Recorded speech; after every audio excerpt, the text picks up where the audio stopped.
We Force Leadership Series. සන්ධ්‍යාවක් අපිත් එක්ක සහභාගී වෙලා ඉන්න හැම දෙනාටම ඔබ දන්නවා අභියෝග තරණය වැඩසටහන එක්ක ඔබ එකතු වෙලා ඉන්නේ සති ගණනාවක් පුරා අපි නායකත්වය ගැන විවිධ අංශවලින් අපි කතා කරා. අපි දේශපාලනය වේවා, ක්‍රීඩාව වේවා, ඒ වගේම නායකත්වය ගැන කතා කරන පුද්ගලයින් එක්ක අපි ගොඩක් දවස් කතා කරා. අද විශේෂ කෙනෙක් තමයි අපේ වැඩසටහනත් එක්ක සහභාගී වෙලා තියෙන්නේ. ලෝක ප්‍රසිද්ධ චරිතයක්, ලංකාවේ ඕන කෙනෙක් නම කියපුවම දන්න චරිතයක්, දන්නේ දෙන්නෙක්ව අපි අද එක්කෙනෙක් එක කතා කරනවා, අනිත් කෙනත් එක්ක ඉදිරියේත් කතා කරන්න බලාපොරොත්තු වෙනවා. බාතිය ජයකොඩි, බාතිය සන්තුෂ් මේ වෙලාවේ වොයිස් වැඩසටහන එක්ක ඒ වගේම අනිකුත් ක්‍රියාකාරකම් නිසා ලෝක ප්‍රසිද්ධ ශ්‍රී ලංකාවේ හැමෝම දන්න නමක්. Thank you Bhatia for joining us this evening. Thank you very much. මාව අද මෙතෙන්ට ආරාධනා කරාට thank you so much for having me on board your show today. Thank you. අපි කතා කරන්නේ at the outset අපි මුලින්ම අපි කතා කරන්නේ ලොකු බ්‍රෑන්ඩ් නේම් එකක් එක්ක. ඒ කියන්නේ අපි ගත්තොත් එහෙම අපි දන්නවා බ්‍රෑන්ඩ් නේම්ස් කියන්නේ මොනවද කියලා. අපි මේ වැඩසටහනේ නම් කියන්න බැරි වුණාට අපි සමහර ප්‍රසිද්ධ දේවල් තියෙනවානේ. හැම දෙයකටම අපි ඒ නමටම ආදේශ කරලා තියෙන මේ බ්‍රෑන්ඩ් එකේ නම. දැන් අපේ ලංකාවේ ගත්තොත් එහෙම අපේ අලුතෙන්ම ආපු මියුසික් කලාව, ඒ කියන්නේ මිලේනියම් එකත් එක්ක ප්‍රසිද්ධිය ලබන ඕගොල්ලෝ දෙන්නා නමම බ්‍රෑන්ඩ් එකක් කරගෙන තියෙනවා මේ වෙද්දි. එතකොට අපි එතනින් කතා පටන් ගමු මේ ලීඩර්ෂිප් ප්‍රශ්නෙට එන්න කලින්. ඕගොල්ලෝ කොහොමද මේ අපි දන්නවා දෙන්නෙක් එක්ක වැඩ කරද්දී, ඒ කියන්නේ ලෝකේම තියෙන ප්‍රශ්නයක් නේ. බොයි බෑන්ඩ් එකක් ගත්තොත්, ගෲප් එකක් ගත්තොත් දෙන්නෙක් එකට වැඩ කරොත් අමාරුයි. ඒ කියන්නේ අයිඩියාස් තියෙනවා, කොන්ෆ්ලික්ටිං අයිඩියාස් එනවා. දැන් for over 20 years you all have been in the industry. but තාම බාතියන් සන්තෝෂ් එහෙම්ම ඉන්නවා. ඒකට තව කට්ටිය ජොයින් වෙන එක විතරයි වෙලා තියෙන්නේ. කොහොමද මේ හාමනි එක තියාගෙන ඉන්නේ? අපි හාමනියක් ගැන කතා කරන්න ඉස්සෙල්ලා like the way that you asked me මේ brand name එක හදාගත්ත කොහොමද කියන එක ගැන අපි පොඩ්ඩක් කතා කරගමු. ඇත්තටම brand එකක් අපි කොහොමද කාලයක් තිස්සේ අපිට sustain කරන් ඉන්න පුළුවන් කියන එක තමයි අපිට ඕනේ. ඒ කියන්නේ දැන් අපි brand එකක් ගත්තොත් අපිට brands හදන්න එක එක ක්‍රම තියෙනවා. ඒ කියන්නේ අපිට දැන් if it's us right, දැන් අපි දෙන්නට අද brand එකක්, ඒක මේ වගේ brand එකක් හදමු, මේ වගේ දෙයක් දෙමු කියලා. හැබැයි long term sustain වෙන brand එකක් හදන්න you have to have a very very strong purpose. Brands which have a purpose will be there for a longer time in the market and will also grow with the grow with the environment, grow with the society, and it will stand the test of changing times. Now purpose එක ගැන කතා කරනකොට BNS ලගේ purpose එක මම ඔයාලට කියන්න. BNS හැදුනේ කොහොමද? දැන් උඟක් වෙලාවට when you talk about a band or a boy band or whatever, අපිට උඟක් අහෙන එකක් තමයි මේ අපි සින්දුවක් කියලා කොහොම හරි එක්ක ස්ටාර් කෙනෙක් වෙන්න හරි ෆේමස් වෙන්න හරි එක්ක මට කොහොම හරි මට කීයක්වත් අතේ මිටේ නැහැ, මට කොහොම හරි මේක කර ලෙවල් එක ෆේමස් වෙලා මට අතේ මිටේ කීයක් හරි වාගෙන ඒ කියන්නේ හොඩ යන්න ඕනේ කියන ඒ තියෙන පරමාර්ථයෙන් තමයි ගොඩක් මිනිස්සු ඕනේ දෙයකට එන්ටර් වෙන්නේ. දැන් අපිට අපේ වෙනසට හේතුව මම කියන්නම්. දැන් අපිව ගත්තාම we still don't consider us the two of කියන්නේ අපි දෙන්න ලංකාවේ ඉන්න හොඳම සින්දු කියන දෙන්නත් නෙවෙයි. හරිද? හොඳම කම්පෝසර්ස්ලා දෙන්නත් නෙවෙයි. හොඳම නේ කියන්නේ අපි හොඳයි කියන්නේ අපි හොඳයි කියලා අපි හිතනවා. හැබැයි අපි හොඳම නෙවෙයි කියලා අපි දන්නවා. හරිද? හොඳම නෙවෙයි. ඔය එක කියන එක දැන් අපිට වඩා හොඳ ගායකයෝ ඉන්නවා. සුපිරි ගායකයෝ. අපිට වඩා හොඳ කම්පෝසර්ස්ලා. හැබැයි අපි මේ බ්‍රෑන්ඩ් එකක් හැටියට වින් කරන්නේ අපේ පර්පස් එකයි concept එකයි. දැන් ඒ concept එක හැදෙන්න there is a story, right? A story line එක මම ඔයාලට කියන්නම්. අපි ඉස්කෝලේ යන කාලේ ඒක මම හිතන්නේ තාම කට්ටියට තියෙන ප්‍රශ්නයක් වෙන්න ඕනේ. හැබැයි අපි තියෙන කාලේ අපිට තිබ්බ ප්‍රශ්නයක්. දැන් එක ප්‍රශ්නයක් තමයි ඉස්කෝලේ ඇතුලේ හිටියා කණ්ඩායම් තුනක්. එක කණ්ඩායමක් දේශීයත්වය ඕනටත් වඩා එක අන්තයකට ගිහිල්ලා දේශීයත්වය ඒ කියන්නේ තමන්ට ආදේශ කරගත්ත එක පිරිසක්. තව පිරිසක් හිටියා ජාත්‍යන්තරයට යනවා කියාගෙන ඒකට වෙනම තමන්ගේ ඉන්ටර්ප්‍රිටේෂන් එකක් දීගෙන තමන්ගේ ඩෙන්ටිටි එකත් හානි කරගෙන ඉන්ටර්නැෂනල් වෙනවා කියලා හිතන කට්ටිය. දැන් මේ කොටාස දෙකේම තියෙනවා ලොකු ප්‍රශ්නයක්. මේ කොටාසේ හිතනවා මේක හොඳම නැහැ කියලා, මේ කොටාසේ හිතනවා මේක හොඳම නැහැ කියලා දෙක තියෙනවා. තව කොටාසයක් ඉන්නවා මේ දෙක අතර මැද්දේ. right? මේගොල්ලන්ව හිර වෙලා මිරිකිලා මේගොල්ලෝ හැබැයි වැඩි සද්ද කරන්නේ. These guys don't have a voice. That is the problem. Usually people who show the leadership skills come out from these two extreme groups. Right? That's a lot of people. Like if you take 80% or ඉන්නේ අතර මැද්ද ගන්නයි. ඒ මිනිස්සු අපේ identity එකත් අවශ්‍යයි, අපේ දේත් අවශ්‍යයි, ජාත්‍යන්තරයට යන්නත් අවශ්‍යයි. මේ පැත්තෙම හොඳ දේවල් ගන්නවා. But මේ 80% එකේ තියෙන ප්‍රශ්නයක් තමයි they don't have the strength to voice their opinion. එක හේතුවක් they don't have the strength. අනිත් හේතුව මේගොල්ලෝ අර හැමෝගෙම හොඳයි කියලා අහගන්න ආස කොටාසයක්. ෂේප් න්‍යායෙන් තමයි ජීවත් වෙන්නේ. හැබැයි මේක ඇතුලේ දක්ෂයෝ ගොඩක් ඉන්නවා. එතකොට දැන් අපිට ඕනේ උනේ ඕකට උත්තරයක් හොයාගන්න. උත්තරේ මොකද්ද? අපිට ඒ කාලේ තිබ්බ ප්‍රශ්නයක් තමයි සංගීතමය වශයෙන් අපිට පාටි එකකට ගියාම අපි ඔය ග්ලෝබලි එක තැන් වලට ගියාම අපිට ආපු ප්‍රශ්නයක් ඒ කියන්නේ අපිට ආපු ඉෂුව එකක් මේ ඒ කාලේ කියන්නේ ඊට කලින් මේක තිබ්බා we didn't have anything cool to be proud to be Sri Lanka as youth in terms of sound. Right? We had sports, we had cricket, but beyond cricket at that particular time අපිට තිබුණේ නෑ ශබ්දය සහ අපිට තිබුණ නැති තව එකක් අපිට තිබුණ නැති තව එක දෙයක් තමයි ඒ කියන්නේ දැන් ඒ සබ්ජෙක්ට් එක අපේ යූත් එක ඒ දවස්වල කතා බහ කරපු විදිය ඇක්සෙප්ට් උනේ නෑ මේන් ස්ට්‍රීම් වල. ඒ කියන්නේ අපි මේ වගේ සාකච්ඡාවකදී උනත් බොහොම ෆෝමල් සිංහල, ෆෝමල් ඉංග්‍රීසි, ෆෝමල් දේවල් වලින් තමයි කතා කරන්නේ. ඒ කියන්නේ අර සුද්ධ සිංහලෙන් සුද්ධ ඉංග්‍රීසියෙන්.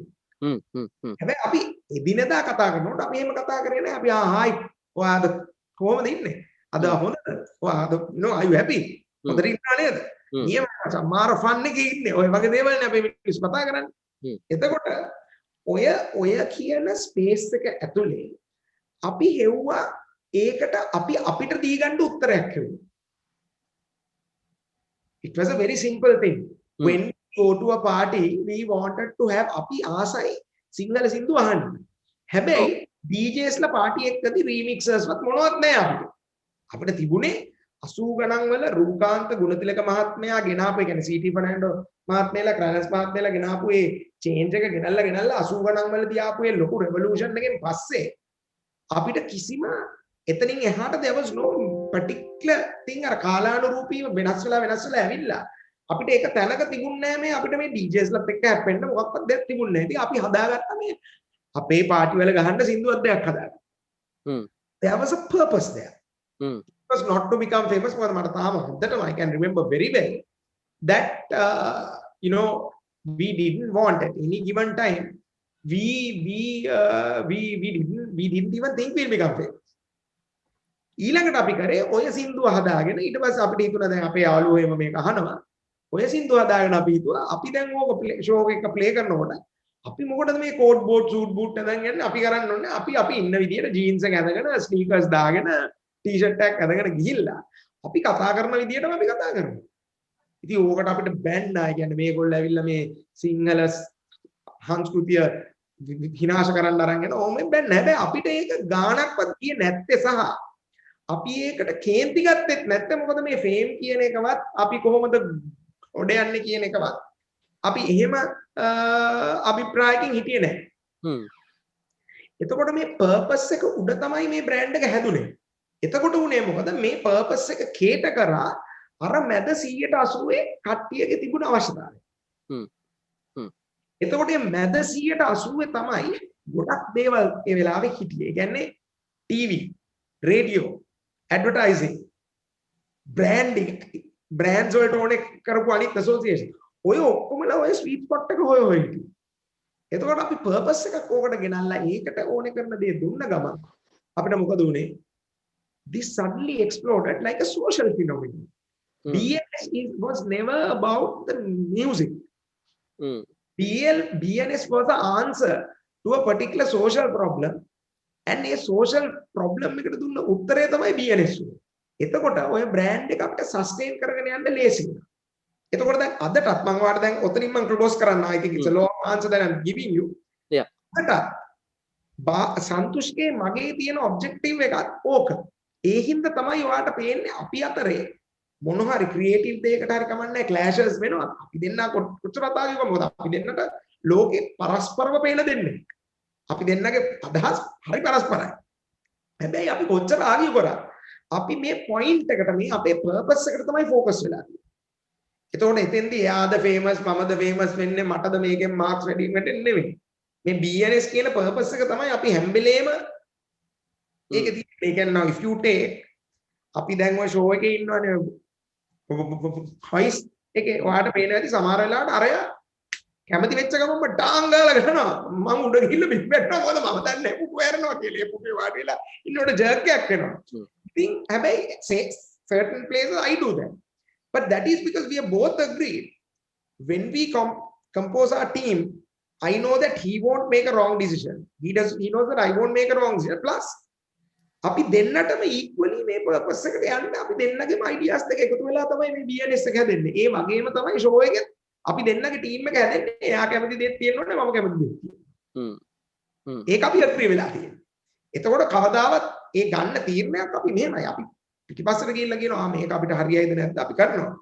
But purpose is the main thing and that has also helped us to stay focused on the changes. Right. මොකද මේ purpose එක cater කරන්නේ society එකේ තියෙන issue එකකටනේ. එතකොට ඔය issue එක කාලානුරූපීව change වෙනවා. It keeps changing. ඕක වෙනස් වෙවි යනවා. එතකොට අපිට හරි ලේසි 98 හිටපු youth එකේ තිබ්බ problem එක විදියටම identify කරන්න. 2005 වල කාලෙට එනකොට ඒ youth එකේ තිබ්බ problem එක විදියටම identify කරගෙන එතෙන්ට අපිට උත්තර දෙන්න. ඒ වෙනකොට දැන් අද ඉන්න youth එක ඉන්නවනේ. අද ඉන්න youth එක කියන්නේ ඔයාවත් මමවත් නෙමෙයි. අවුරුදු 14 ඉන්න ඉස්කෝලේ යන ළමයාගේ නම් 25 වෙනකන් ඉන්න ඔය බ්‍රැකට් එක මම දන්නේ ඔයාට 25 වැඩි කියලා මම assume කරා. Thank you. අමාරු දැම්මට thank you. But yeah. එතකොට ඔය කට්ටියට තියෙන problem එක හැටියට අපිට තේරුම් ගන්න පුළුවන්. අපි ඕගලන්ට පුළුවන්. අපිට පුළුවන් තරම් කල් ඔය දේවල් වලට උත්තර දෙදී ඉන්න. එතකොට the understanding of communities, age groups, everything is more. So this is the success of brand BNS. Thank you Bhatia. දැන් අපි මේ අපේ වැඩසටහන ඇතුලේ මේ V4 set එක you have been a part of our network for a long time. දැන් මේ V4 වැඩසටහන අපි පටන් අරගෙන අපි ගෙනාවා volunteers ලව එක තැනකට ගෙනාවා. එතකොට අපි projects කරා, අපි සීගිරියට ගියා, අපි රත්නපුරට ගියා, අපි පුළුවන් විදිහට projects කරා. දැන් obviously මේ covid situation එක නිසා අපිට මිනිස්සු අතරට යන්න බෑ. අපිට group එකක් විදිහට එකතු වෙන්න බෑ. ඒක නිසා තමයි අපි මේ වගේ වැඩසටහනක් කරා මේ icons එක්ක කතා කරලා ඒගොල්ලන්ගේ story එක එළියට ගන්න. And that is the background of where we are and why we are talking to you. Now ඒ කතාව ඇතුලේ ගත්තාම අපි මේ actually මේ අපි දැන් කතා කරගෙන ඉදී ආපු ප්‍රශ්නයක් මේක. දැන් අපි ගන්නවනේ නායකත්වය කියලා අපි පොඩි කොටුවක් හදාගෙන තියෙනවා. ඒ කොටුව ඇතුලේ ඉන්නවා corporate leadersලා. ඒ කියන්නේ ව්‍යාපාරික සමූහයේ ඉන්න ප්‍රධාන චරිත තියෙනවා. එතකොට දේශපාලනික චරිත වෙන්න පුළුවන්. සමහර කට්ටියට තමන්ගේ දේශපාලන න්‍යායේ ඒ නායකයෙක් විදිහට. එතකොට එහෙම ක්‍රීඩාව. හැබැයි අපි ගත්තොත් බාසික සන්තුෂ් කියන දෙන්න එන්නේ එන්ටර්ටේන්මන්ට් ඉන්ඩස්ට්‍රි එකේ මේ ලීඩර්ෂිප් පොසිෂන් එක. එතකොට ඒක වෙන තැනක්. ඒ කියන්නේ මේ අපි අර කතා කරපු රාමුව ඇතුලේ ඉන්න කට්ටියක් නෙමෙයි. එතකොට මගේ ප්‍රශ්නය දැන් එතකොට එන්ටර්ටේන්මන්ට් වගේ කියන්නේ අපි සාමාන්‍යයෙන් නායකත්වය බලාපොරොත්තු වෙන්නේ නැති තැනක වුණත් නායකත්වය එන්න පුළුවන් නේද? actually මම ඒකට agree වෙන්නේ නැහැ. කියන සාමාන්‍යයෙන් නායකත්වය බලාපොරොත්තු වෙන්නේ නැහැ කියන එකට ප්‍රධානම හේතුව වෙන්නේ entertainment කියන එක අපේ රටේ ගොඩක් කට්ටිය දකින්නේ හොබි එකක් හැටියට. entertainment කියන එක කර්මාන්තයක් හැටියට, ඉන්ඩස්ට්‍රි එකක් හැටියට කවුරුත් දකින්නේ නැහැ. ඔන්න ඔතන තියෙනවා problem එක. Entertainment has to be looked upon as an industry. So just like other industries have industry leaders, right? Just like other industries have industry leaders, we also can have industry leaders. But ඔය leaders ලා කියන જાතිය ක්‍රම දෙකකට හැදෙනවා, right? ඒ කියන්නේ appointed leaders ලා කියලා කට්ටියක් ඉන්නවා, right? There are leaders, then there are some other leaders through the industry itself, through their activities, they manage to get that empowerment to themselves, right? And those kind of leaders actually are people who don't claim, again, they don't come out and proclaim themselves as leaders, but whole groups of people hoard behind them. ඒ කියන්නේ ඒගොල්ලෝ කියන්නේ මම leader කෙනෙක් කිය විදින්නේ කියලා කියන්නේ නැහැ. ඒගොල්ලෝ කරන්නේ ඔබ්ජෙක්ටිව් එකක් ඩ්‍රයිව් කරන එක. එතකොට ඒගොල්ලන්ගේ වටා ගොඩක් පිරිසක් රොක් වෙනවා. හරිද? දැන් ඔය දේශපාලනයේ තියෙන ප්‍රොබ්ලම් එක තමයි 80% of the people come and proclaim themselves as leaders. It's a very few leaders who come and do the opposite. So even in our industry, you get a lot of leaders. If you just said that we are two leaders, I'm very happy and I'm really appreciating. But we don't consider ourselves as leaders. We are doing what we want to do. එතකොට අපි ඒක කරන් යනකොට automatically environment එක හැදෙනවා. People start to follow you, people start to admire you, people start to ask you questions, people want you to solve their problems. ඒ කියන්නේ මේගොල්ලන්ට තියෙන ප්‍රශ්න වලට උත්තර හොයනවා. එතකොට automatically එනවා. දැන් අපේ industry එක ගත්තොත් අපේ industry එකේ එක කෑලි කෑලි ගත්තාම leaders ලා ඉන්නවා, හොඳ leaders ලා එමටයි. Band leaders ලා ඉන්නවා who have become industry leaders. ගායකයෝ ඉන්නවා, වාදකයෝ ඉන්නවා, ඒ casters වල leaders ලා වෙච්ච. එතකොට මේ leader කෙනෙක් කියන කෙනා ඇත්තටම අර ක්‍රියාවෙන් සහ කරන දේෙන් leader කෙනෙක් වෙන්න පුළුවන් කෙනාට long term leader කෙනෙක් හැටියට survive වෙන්න තියෙන chance එක ගොඩක් වැඩි. That self proclaimed leader. So ඔන්න ඔතන තමයි මට පේන්නේ දේශපාලනයේ සහ අනිත් ඉන්ඩස්ට්‍රීස් වල තියෙන වෙනස.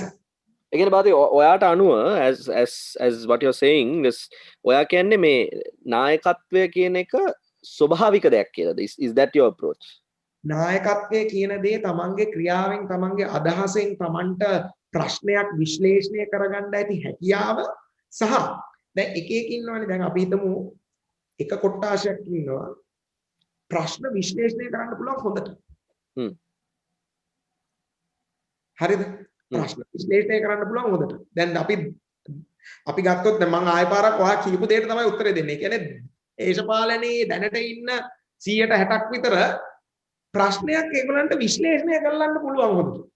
break down කරනවා කියන්නේ break down කරලා this is the ideal situation. But how many people කීයෙන් කී දෙනෙකුටද ප්‍රශ්නය විශ්ලේෂණය කරලා ඕක practically operation එකකට translate කරලා ඔය කියන දේ practically implement කරලා ඕක දාන්න පුළුවන්. leader කෙනෙක් කියන්නේ ඔය මුළු cycle එකම දුවන්න පුළුවන් මිනිහෙකුට. පැහැදිලි. yeah. sometimes අපිට සමහර වෙලාවට leader කෙනෙක් කියලා අපිට නිකන් අnder illusion එකක් එනවා හොඳට කතා කරන්න පුළුවන් මිනිහෙක් ගැන. නැත සමහර වෙලාවට අපිට ලීඩර් කෙනෙක් කියලා පොඩි නිකන් අර ඡායාවක් මායාවක් වගේ එකක් අපිට එනවා ප්‍රශ්නයක් ඇනලයිස් කරන්න පුළුවන් මිනිහෙක්. සමහර වෙලාවට ඔන්න දේශපාලනයේ තියෙන තව ප්‍රශ්නයක් තමයි අපි ලීඩර් කෙනෙක් කියලා බලනවා මේ සමාජයට බැහැලා කෑ ගහලා ග්‍රවුන්ඩ් එකේ වර්ක් කරන මිනිහෙක්. අපි බලන්න ඕනේ මේ සයිකල් එකේ මේ තුනම තියෙන මිනිහෙක් තමයි ලීඩර් කෙනෙක් කියන්නේ. එහෙම නැතුව දැන් හම්මානික ගමක පාරට බැහැලා පුල් ගමේ මිනිස්සුත් එක්ක සෙට් වෙලාම ගිහිල්ලා ඉවල්ලා පල්ලාත සුද්ධ කරනවා මේවා කරනවා ඒ වගේ මිනිස්සෙක් සමහර වෙලාවට ඇත්තටම ලීඩර් කෙනෙක් නෙවෙයි. එයා හොඳ ඔපරේෂනල් මැනේජර් කෙනෙක්. එයා හොඳ ඔපරේෂන්ස් කරන මිනිහෙක්. හැබැයි අපි බලන්න ඕනේ මේ මිනිහට හැකියාවක් තියෙනවද මේ concept එක තව grow කරලා මේකට අවශ්‍ය කරන සල්ලි ප්‍රතිපාදන හොයාගෙන ඒ ටික විශ්ලේෂණය කළා මෙයාට තව තියනවාද මේක ඇනලයිස් කරන්න පුළුවන් දෙයක්. ඒ කියන්නේ මේකට මම ඔයාලට එක්සැම්පල් එකක් එනවොත් කම්පැනි එකේ CEO ගන්නකො. CEO is generally they appoint a good leader who knows the whole site. ඒට අමතරව කම්පැනි එකේ තියෙනවනේ ඔඩිට් ඩිපාර්ට්මන්ට් එකක්. ඔඩිට් ඩිපාර්ට්මන්ට් එකේ මිනිස්සුන්ට හැම දෙයකම තියෙන ප්‍රශ්නේ පේනවා. හැම දෙයකම තියෙන අයිඩියල් සිනාරියෝ එක පේනවා. හැබැයි මේ මිනිස්සුන්ව දැම්මොතින් සීට් එකට මේ මිනිස්සුන්ට දුවා ගන්න බෑ. ඒ වගේම තමයි ග්‍රවුන්ඩ් එකේ ඉන්නවනේ some guy who's into sales. sales වල දක්ෂයෙක් වෙන්න පුළුවන්. හැබැයි එයාව අර ඕවර්ऑल සීට් එකට දාපු ගමන් සමහර වෙලාවට කම්පැනි එක ෆේල් වෙන්න පුළුවන්. මොකද එයා සේල්ස් ඇන්ගල් එකකින් විතරයි බලන්නේ. You can be a good accountant. accountant කෙනෙක් වුණා හැටියට කම්පැනි එකේ මුල් සීට් එකට දැම්මොත් ඉවරයි. Right? So a good leader is always a guy who can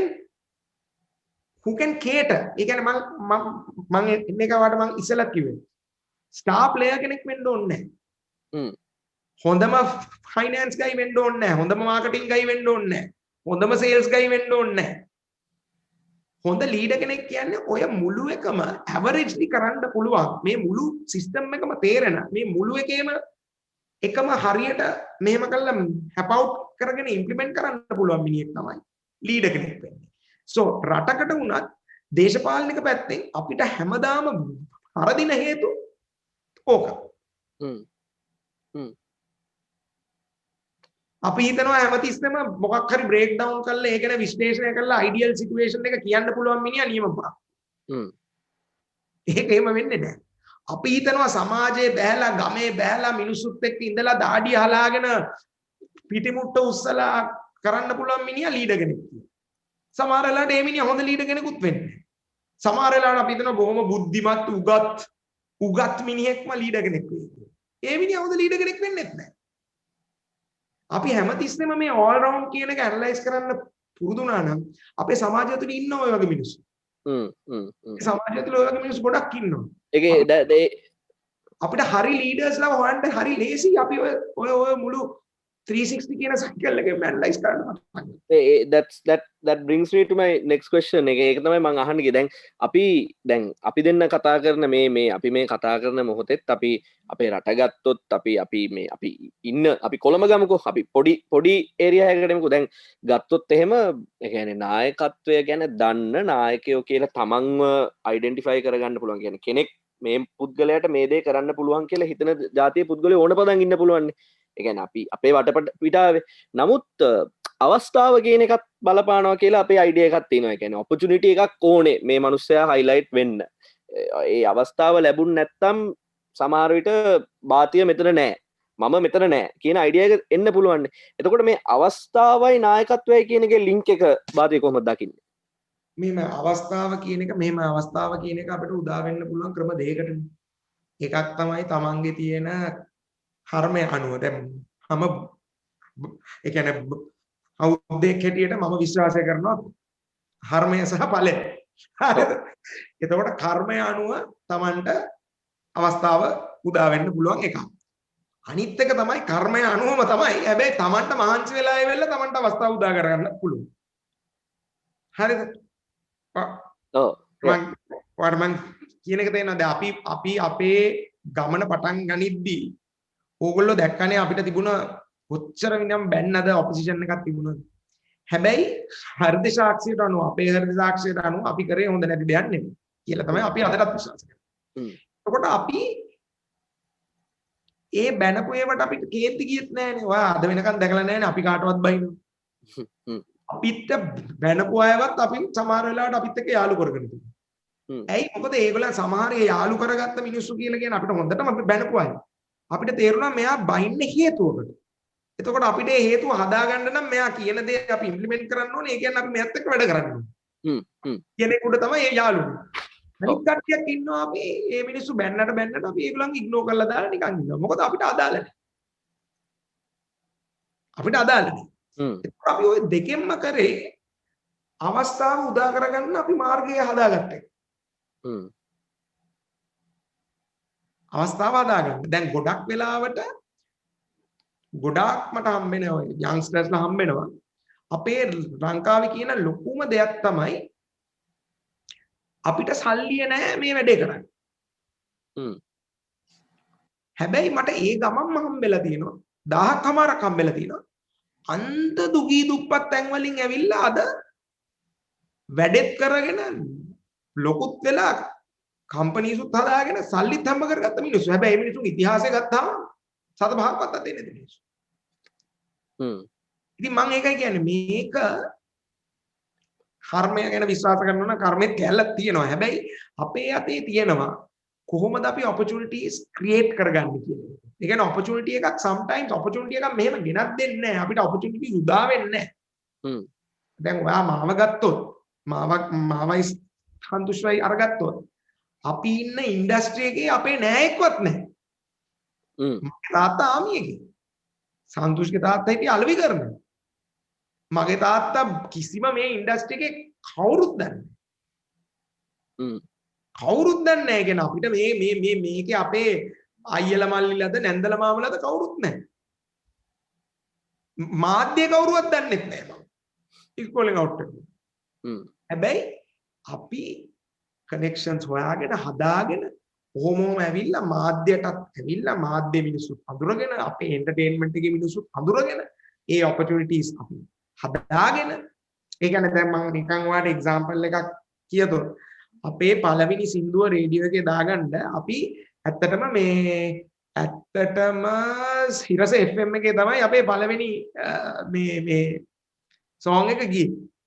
දැන් අපේ තාත්තලා අම්මලා කවුරුත් රේඩියෝ වල කවුරුත් දන්නේ නැහැ. අපි ඉතින් ගිහිල්ලා ඔය හැම රේඩියෝ එකකටම දුන්නාම අපේ සින්දු කිව්වා මේ කාලෙට මේක හරියන්නේ නැහැ වගේ එකක් තමයි ආවේ.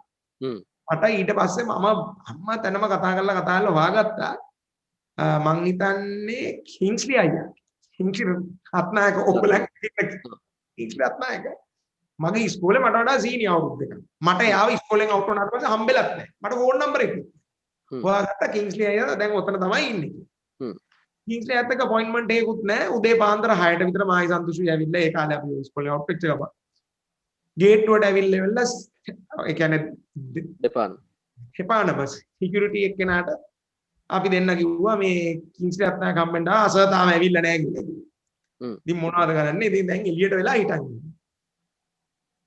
එළියට වෙලා පැය දෙකක් විතර හිටන් ඉන්නකොට අර සිකියුරිටි ගාර්ඩ්ට අපි ගැන අනුකම්පා හිතලා කිව්වා ඕගොල්ලෝ ගොඩක් වෙලා හිටියන් හිටියනේ ඕගොල්ලෝ ඇතුළට ගිහලා රිසෙප්ෂන් එකේ වාඩි වෙන්න. රිසෙප්ෂන් එකට ගිහිල්ලා ඇවිල්ලා රිසෙප්ෂනිස්ට්ගෙන් අහපුවාම ඔය තාම ඔය MTV MBC ඔෆිස් එකේ අර පල්ලෙහා ඉන්නේ එහෙම මහත්මියෙන් දෙන්න හරිද එහෙම දෙන්න තමයි අදටත් ඉන්නේ. ඒ දෙන්නගෙන් ගිහිල්ලා ආවා මේ දෙන්න අපිට අර පොඩි කොල්ල දෙන්නේ මේ කාලේ මම කියන්නේ අවුරුදු 22කට ඉස්සෙල්ලා. අපි දෙන්නට ගෝ වාඩි වෙලා ඉන්න කියලා පැය ඔයා කියන්නේ උදේ 6ට ආපු ගමනේ දවල් 2 වෙනකන් හිටියා. right මේ දෙන්නට අමතකුණා අන්තිමට කිංස්ලි අත්තා ඇවිල්ලා හිටියේ නෑ කිංස්ලි ඇවිල්ලා. කිංස්ලි අයියා අර ඕගලන්ගේ අර ප්‍රධාන අර ඉස්සර තිබුණ රිසෙප්ෂන් එකේ මේ පැත්තේ ඉඳන් මේ පැත්තට ස්ටුඩියෝ දෙකකට කොහොමද මාරු වෙන්නේ යනකොට අහම්බෙන්නාව දැකලා මල්ලි මොකද ඔයා මේ පැත්තට යන්නේ ඔයාව හම්බෙන්න නෑව කියලා තමයි. So it's a matter of a lot of you have to have a lot of patience. You have to have a lot of things and create. ඒක තමන්ට opportunity එක තමන් create කරගන්න ඕනේ. ඒක මම අදටත් විශ්වාස කරන්නේ නැහැ මේ තමන්ට යාළුවෝ ඉන්න ඕනේ නෑයෝ ඉන්න ඕනේ. ඇත්තටම නෑයෝ හිටපු යාළුවෝ හිටපු කීයෙන් කී දෙනෙක් මේක ඔය කියන්නේ අපේ ඉන්ඩස්ට්‍රි එකේ විතරක් නෙමෙයි ඕනේ තැනක හරි ගිහිල්ලා තියෙනවා. 80ක් ඉන්නේ ඒකට පිටින් ආපු මිනිස්සුනේ හරියට සක්සස්ෆුල් වෙන්නේ. So opportunities are things. Yes, part of it is luck. As I said, karma. හැබැයි a lot of it is you create the opportunity for yourself. You create the opportunity. So A creation එක මත තමයි තමන්ගේ අතේ තමයි තමන්ගේ මේ ඒක තියෙන්නේ create කරගන්න. But the next question is then api this may be applicable to you directly. Then api දන්නවා මම පුද්ගලිකව ගත්තොත් එහෙම මම දන්නවා මට මේ දේ කරන්න පුළුවන් මගේ සීමාව මෙච්චරයි කියලා. හැබැයි දැන් in your case ඕගොල්ලෝ මොකක් හරි නිර්මාණයක් කරොත් එහෙම මොකක් හරි ක්‍රියේෂන් එකක් කරොත් එහෙම ඔගොල්ලෝ ඒක දාන්න එළියට. එතකොට ඒකට එන ඉමීඩියට් ෆීඩ්බැක් එක දන්නේ නැහැ, මිඩ් ටර්ම් ෆීඩ්බැක් එක දන්නේ නැහැ. ටිකක් කල් ගියාම ඔගොල්ලෝ දන්නවා මොකද්ද මේකට වෙන්නේ. මේක හරි ගියාද හරි ගියේ නැද්ද කියලා. දැන් කෙනෙක් කොහොමද තමන්ගේ කොන්ෆිඩන්ස් එක බිල්ඩ් කරගන්නේ? let it be in the creative industry, let it be in some other sector. මම මේ කරන ප්‍රොඩක්ට් එකේ සාර්ථකත්වයක් තියෙයි. How do I measure my ability in your opinion? මගේ සාර්ථකත්වය මම කොහොමද යම්කිසි විදිහකට මැනගන්නේ? Okay. සාර්ථකත්වය අපිට දැනගන්න මෙහෙමයි. ගොඩක් වෙලාවට අපි සාර්ථකත්වය කියලා කියන්නේ පිට මිනිස්සු අපි ගැන හිතන දෙන්නේ. හැබැයි ඔයා කවදාවත් හිතලා නැද්ද සමහර ප්‍රොඩක්ට්ස් තියෙනවා. ඒ කියන්නේ අපි මොකක් හරි එළියට දානකොට ඇයි අපි මේ ප්‍රොඩක්ට් එක එළියට දාන්නේ කියලා. right? ඒ කියන්නේ ඔයා අපේ 2007 වල right අපේ මං හිතන්නේ ඉන්දියාවේ දාපු අපේම සින්දු ට්‍රාන්ස්ලේට් කරලා හින්දි වලට අපි දාපු ඇල්බම් එක කමර්ෂල් ෆෑන් කෙනෙක්ගේ පර්ස්පෙක්ටිව් එකෙන් ගත්තොත් ඒක ෆේලියර් එකක්. හැබැයි අපිට අදටත් ඒක සක්සස් එකක්. it depends on your objective. right yeah. අපි මේ ඇල්බම් එක දාන්න ප්‍රධාන හේතුව තමයි ඉන්දියන් මාකට් එකේ අපි වර්ක් කරන්න try කරා ආශා භෝස්ලේලා හරිහරන්ලා සෝනු නිගම්ලා වගේ කට්ටිය පස්සේ අපිත් එක්ක බොහොම හරියට වර්ක් කරන්න පටන් ගන්න ඉස්සෙල්ලා අපි ගියාම ඒ ඉන්දියන් ආටිස්ට්ලා ටික අපිත් එක්ක එකට කියන්නේ මෙහෙට ඇවිල්ලා අපි ෂෝ එකකට සල්ලි දීලා ගෙන්නුවොත් එයි. එහෙම නෙවෙයි. අපිත් එක්ක එක platform එකක ඉඳගෙන වර්ක් කරන්න ඒගොල්ලොන්ට ෂුවර් නෑ මේ ශ්‍රී ලංකන් එක දන්නේ නෑ. අපිට ටික කාලයක් යනකොට තේරුණා මේකේ ප්‍රශ්නේ තියෙන්නේ මේගොල්ලන්ගේ ඉන්ඩස්ට්‍රි එකේ කෑල්ලක් හැටියට අපිව පරි ඇක්සෙප්ට් කරන්නේ නෑ. පිට අපි වෙන රටක්. නෑ වෙන රටක් විතරක් නෙවෙයි මේගොල්ලන්ට අපිව වෙන්නේ නිකන් චූටි එකක් වගේ. පොඩි නිකන් අපි ඔයා හිතන්නකො මේ ලංකාවේ මිනිහෙකුට අපිට කොහොමද පේන්නේ ඒ කියන්නේ නේ අපිට පොඩි කියන්නේ අපිට වඩා චූටි ප්ලේස් එකක් ගැන අපි වැඩි හැකීමක් නැහැ නේ. ඒ වගේ ඉන්දියාවට අපිව පේන්නේ පොඩියට in terms of entertainment. එතකොට අපිට තේරුණා නේ අපි මේ ඉන්ඩස්ට්‍රි එකේ පාර්ට් එකක් වෙන්න. කොඩ බිස්. ඊට පස්සේ අපි කරේ මම හිතන්නේ අපි සෝනි එකත් එක්ක හිටියේ. එතකොට අපි යුනිවර්සල් සමාගමත් එක්ක එකතු වෙලා අපේ ඇල්බම් එක හින්දි වලට දානවා. එතකොට මේ හින්දි වලට දාන process එකේදී ඇල්බම් එක ගියා. ඒකට launch එකත් එක්ක අපිත් එක්කවා දැක්ක නැහැ. අපාචි ඉන්දියාලා ගොඩක් කට්ටිය මේ සමාගම හරහා සම්බන්ධ වෙනවා. අපි වතුර ගන්නවා, අපිව දැන ගන්නවා. ඔන්න ටිකක් කාලේ යනකොට they start taking us seriously. They start taking us seriously. you understand me? හරි එතකොට ඔන්න ඒකෙන් පස්සේ තමයි ආශා භෝස්ලලා අපිට ඕකේ එක දෙනවා හරිහරන් ලෝකේ එක දෙනවා සෝන් නිගම්ල පව් කල කවුරුත් 10ක 15කට පස්සේ වැඩ කරනවා. ඔය මුළු process එකටම සාධකුණේ ඒක. ඒතකොට ඒකේ success එක commercial success එකකින් නෙවෙයි අපි බලන්නේ. ඒ වගේම තමයි අපි සින්දුවක් එළියට දානකොට right සමහර ගීත right අපි දන්නවා හොඳටම මේක work කරන්නේ නැහැ කියලා මාකට් එකේ. හැබැයි අපි මේක දාන්නේ ශ්‍රාවකයාට මේ සද්දේ පුරුදු කරන්න. ඔයාලට මම කියන එක තේරෙනවද? ශ්‍රාවකයාට ඒක පුරුදු කරන්න. ඒක පුරුදු කරාට පස්සේ ඊළඟ ගීතේ ඊට වඩා සාර්ථක වෙයි. ඊළඟ ගීතේ ඊට වඩා සාර්ථක වෙයි. ඊළඟ ගීතේ ඊට වඩා සාර්ථක. එතකොට අලුත් දෙයක් මාකට් එකට දාන එකෙන් හැබැයි ඒ තමන්ම අපි කරනවා දැනට ශ්‍රාවකයා පුරුදු වෙලා තියෙන එක. හරිද? පුරුදු වෙලා තියෙන එකක් අපි ගමුකෝ. පුරුදු වෙලා තියෙන සද්දයකට අපි දැනට දානවා නම් ඔන්න අපි දාන්න ඒක ඩෝංගල් හිට් වෙනවා. අන්න ඒක හිට් උනේ නැත්තම් අපි එතනදී කන්සිඩර් කරනවා this is a failure. So the failure and the success of your product is highly dependent on your objective. So your objective will tell you whether it's a failure or not. Right.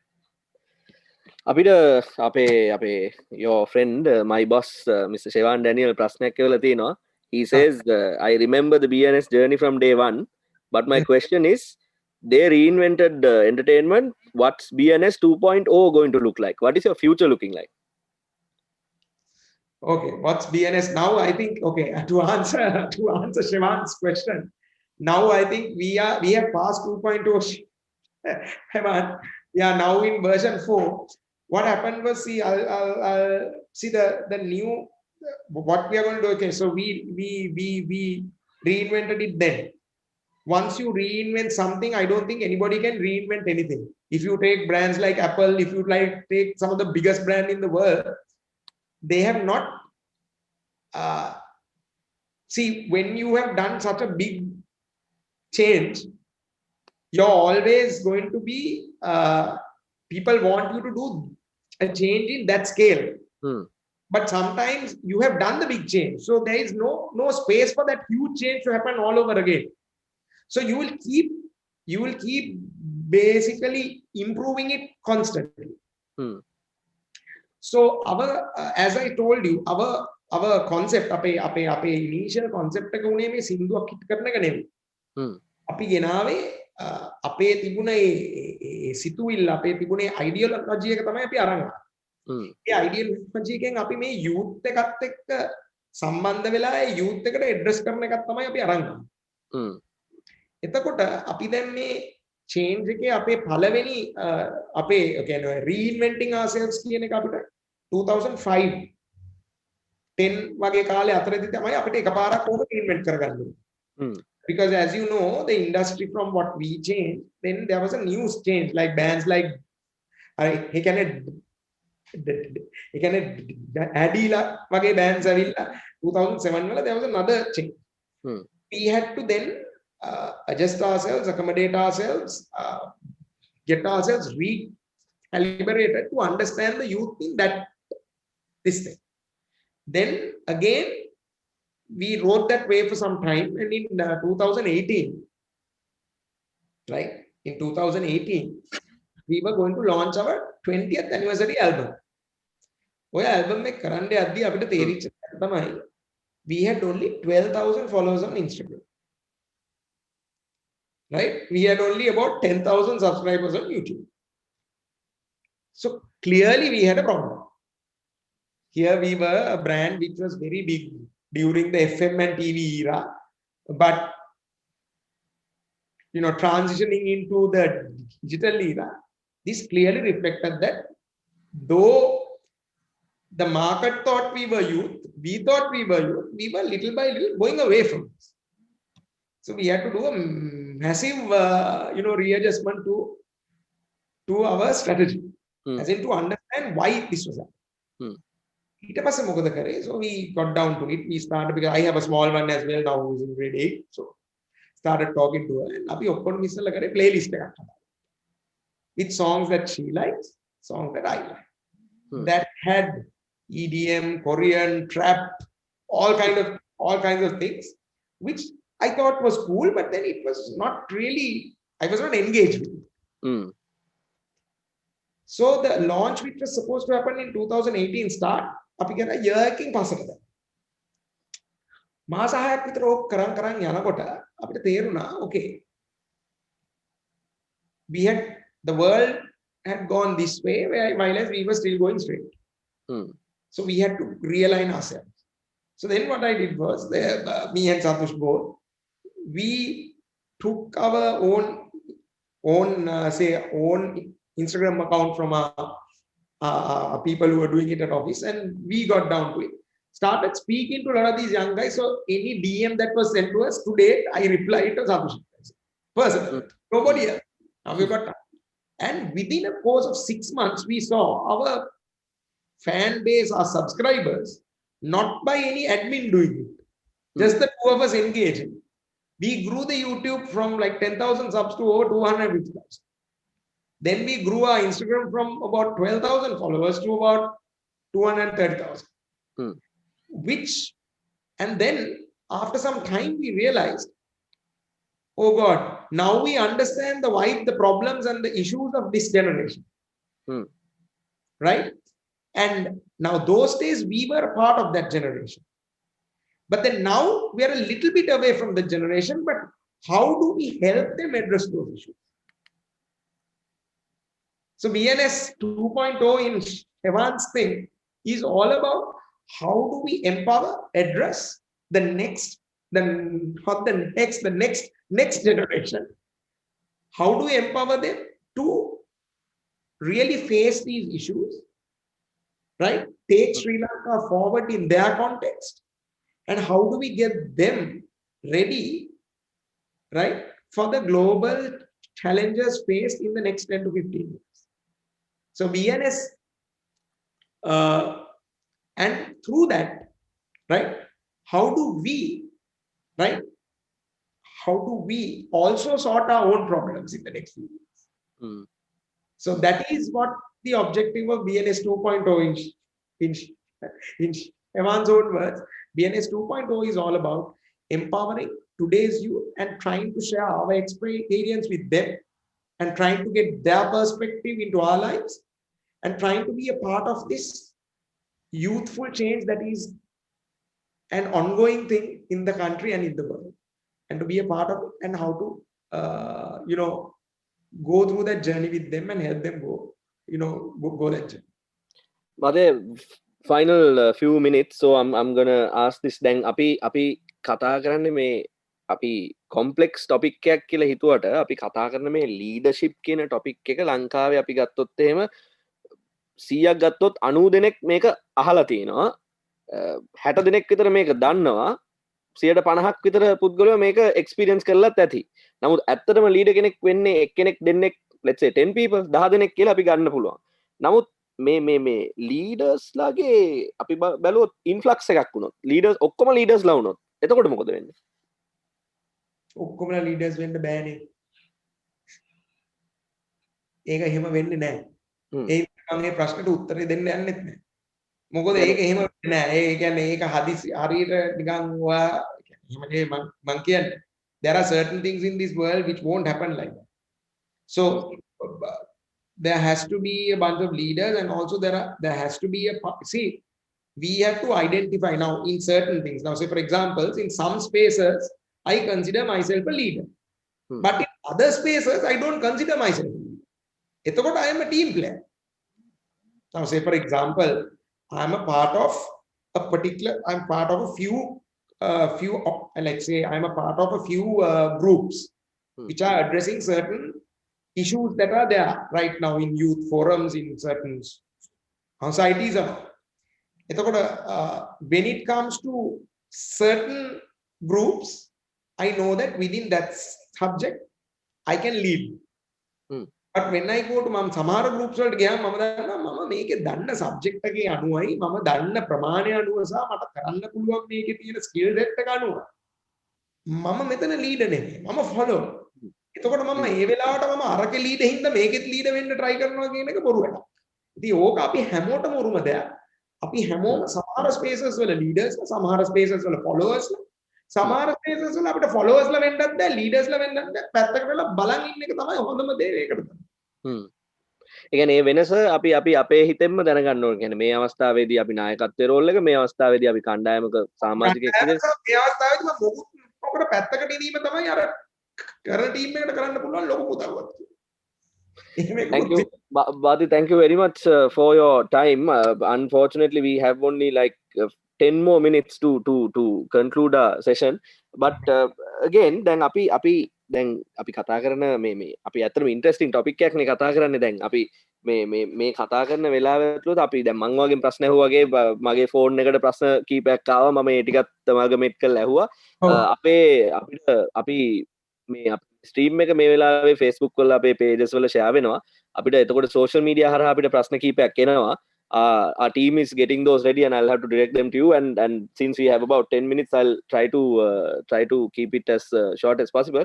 Until we get there, what is your message? Now you yourself said යෞවනය කියන topic එක අරගෙන අවුරුදු ඒ කියන්නේ දැන් අවුරුදු 22ක කාලයක් youth එකත් එක්ක hand in hand වැඩ කරන පුද්ගලයෝ දෙන්නෙක් විදිහට සහ ඔයාගේ team එක විදිහට මොකද්ද අපේ youth එකට දෙන්න තියෙන main message එක?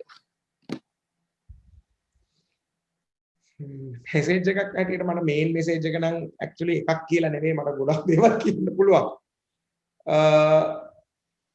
එකම දේ තමයි youth එකට දෙන්න තියෙන එකම දේ තමයි අපි ජාතියක් හැටියට අපි ගොඩක් වෙලාවට අපි ප්‍රශ්නයක් දිහා right අපි ප්‍රශ්නයක් දිහා how and what කියන දේ උඩ තමයි අපි බලන්න පුරුදු වෙලා තියෙන්නේ. අපි හැමතිස්සෙම why කියන question එක අහන්නේ නැහැ ඕනේ ප්‍රශ්නයකදී. අපේ youth එකට දෙන්න තියෙන හොඳම දේ තමයි right අපි බලන්නේ right how what ඔය ටිකේ අපි යන්නේ අපි හැම දෙයකම why right කියන දෙයට අපි ફોකස් කරන්න පුරුදු වුණොත් අපිට જાතියක් හැටියට සහ අපිට කම්පැනියක් හැටියට ඕ අපිට ගෲප් එකක් හැටියට යන්න පුළුවන් දුර අප්‍රමාණයි. Bhatia, before we go, we have a few questions. Mama, etika meme ekatu karala ahannan. I don't know whether I'll be fair to the question all in all, but I'll try to get as much as possible. Medana thiyenne, I'll read it out to you. I remember. I have, this is coming as an anonymous message, I don't want to mention the name. As a leader, I have a master plan, but suddenly I remember some mistake in the past with some person. Then I can't work according to that plan. මට මන් ළඟ plan එකක් තියෙනවා. මට සමහර වෙලාවට මං කරපු වැරද්දක් මතක් වෙලා මට ඒ plan එක හරියට initiate කරගන්න බැරි වෙනවා. මං ඒකේ තාම හිර වෙලා ඉන්නවා. මං වගේ කෙනෙකුට මොකක්ද ඔයාලට දෙන්න පුළුවන් advice එක කියලා කෙනෙක් ප්‍රශ්නයක් අහලා තියෙනවා. මං ඒකයි ඔයාලට මෙහෙම කරේ. ඒ කියන්නේ ඔයාට මේ ප්‍රශ්නේ හරි අපි හිතමුකෝ I have a great plan but I always have a problem there. ඔයාගේ problem එක analyze කරන්නේ පපුවෙන්ද ඔළුවෙන්ද? අපි ගොඩක් වෙලාවට වෙන්නේ දැන් එච්චර ඕනේ නැහැ මම ඕකට නිකන් ස්වභාවික උදාහරණයක් ගන්නම්කො මේ කාලේ වෙන අපේ ගොඩක් youth එකට දැන් වෙලා තියෙන ප්‍රශ්නයක් තමයි ඒගොල්ලෝ හොඳ වැඩක් කරන්න යනවා හරිද ඒගොල්ලෝ හොඳ වැඩක් කරන්න යනවා දැන් අපි හිතමු ඒ ගැන මොකක් හරි ඔයා FB එකේ හරි social media වල දානවා ඔයාට comments 1000ක් එනවා ඒ comments 1000ක් 40ක් තියෙනවා ඔයාට බැනලා පළු පැලෙන්න බැනලා ගොඩක් වෙලාවට වෙන දේ තමයි මේ 40 දැක්කට පස්සේ හිතන්නේ නැහැ ඉතුරු 960ම හොඳ කියලා තියෙනවා මේ 40 විතරයි මේ කෑ ගහන්න කියන එක අපි හිතන්නේ නැහැ ඊට පස්සේ අපි ඉමෝෂනලි ඩවුන් වෙනවා ඒක එකක් right නැත්තම් අපිට හැකියාව තියනවා නම් ඔය හැනපු 40ම හොඳට ඇනලයිස් කරලා ඒ 40 මොකක් හරි ඔබ්ජෙක්ටිව් දෙයක් තියෙනවා නම් අපිට ඒකේ මේ අපේ ප්ලෑන් එකේ හරි මොකක් හරි කරන වැඩේ ට්වීක් කරගන්න අපිට ඒ හැකියාව අපි හදාගන්න. එතකොට අපිට හැනපු කට්ටියගේ ඔබ්ජෙක්ටිව්ලි ගන්න පුළුවන් දේවල් ටික ගන්න පුළුවන්. අපිට ආයෙත් අපේ වැඩේ අපි මේව කරගෙන යනවා.